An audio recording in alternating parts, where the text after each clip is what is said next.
இன்ப நாள் இது, இனிய நாள் இது. என் நகமாலும்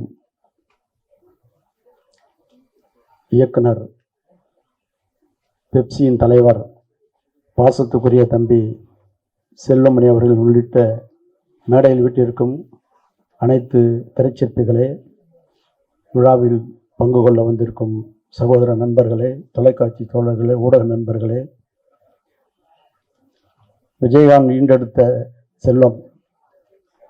செல்வன் பிரபாகரன் அவர்களே, உங்கள் அனைவருக்கும் என் பணிவான மாலை தமிழ் வணக்கத்தை மகிழ்வோடு தெரிவித்துக் கொள்கின்றேன். விஜயகாந்த் அவர்களை நினைக்கும் பொழுது என்றுமே பசுமையாகத்தான் என் கண்கள் பணிக்கும். ஒரு மனித நேயத்துக்கு ஒரு உத்தரவாதம் என்றால் அது விஜயகாந்த் அவர்கள்தான்.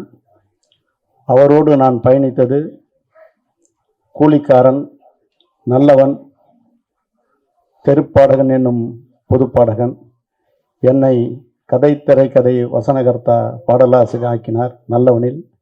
அடுத்து என்னுடைய ஈடுபாட்டை பார்த்து என்னையே இயக்கச் செய்து, என்னையே இசையமைக்கச் செய்து தெருப்பாடகனை தந்தவர். அப்படிப்பட்ட மனிதரை என் வாழ்நாளில் மறக்க முடியாது. கடையேழு வள்ளல்களை பற்றி நாம் படித்திருக்கிறோம், பார்த்ததில்லை. நாம் கண்முன்னே வாழ்ந்தவர், வாழ்ந்து வள்ளலாக, 8வது வள்ளலாக வாழ்ந்து காட்டியவர். 24 மணி நேரமும் ராஜாபாத தெருவில் அன்னமிட்டு கொண்டே இருப்பார்கள். அப்படி அன்னமிட்ட கை அவரது.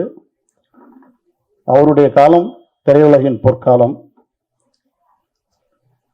செல்வமணி அவர்களை நினைக்கும் பொழுது 2 படங்கள் தான், புலன் விசாரணையும் கேப்டன் பிரபாகரனும் ஒரு மைல்ஸ்டோன். வட இந்திய தயாரிப்பாளர்கள்லாம் போட்டி போட்டு செல்வமணி அவர்களை படத்திற்காக, இயக்குனருக்காக அட்வான்ஸோடு வந்து காத்திருந்த காலம் அந்த காலம். அந்த கற்காலம் பொற்காலமாக மாறியது.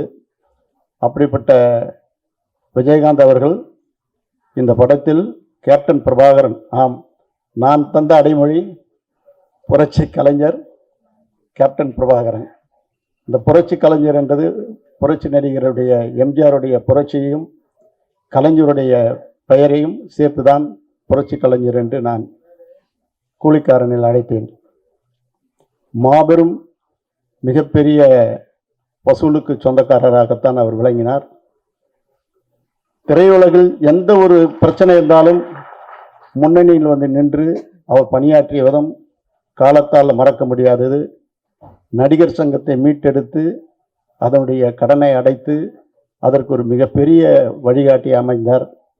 அப்படிப்பட்டவருக்கு, அவருக்கு திருமணம் நிச்சயிக்கப்பட்ட போது என்னிடம் சொன்னது கலைஞர் தலைமையில் நடத்த வேண்டும் என்றார். உடனே கலைஞரிடம் அழைத்து சென்று என்ன தேதி வேணும்னு கேட்குறாரு. 4 தேதி கொடுக்குறாரு கலைஞர்கிட்ட. நீ என்ன தேதி சொல்லு, நான் வரேன் அப்படின்னாரு. அந்த தேதி தான் நடந்தது.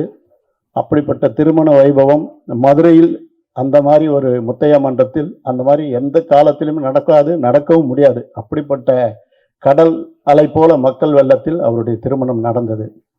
அதை நினைக்கும் பொழுது எங்கள் கண்கள் பனிக்கிறது, நெஞ்சம் நெகிழ்கிறது.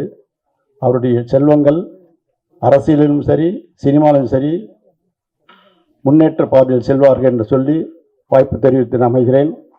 இந்த ஆட்டமா பாட்டமா பாடு மட்டும் ஒரு ட்ரெய்லர் மாதிரி எடுத்திருந்தார். அதான் கேட்டேன், எவ்வளோ டான்ஸஸ்ப்பா அப்படின்னு.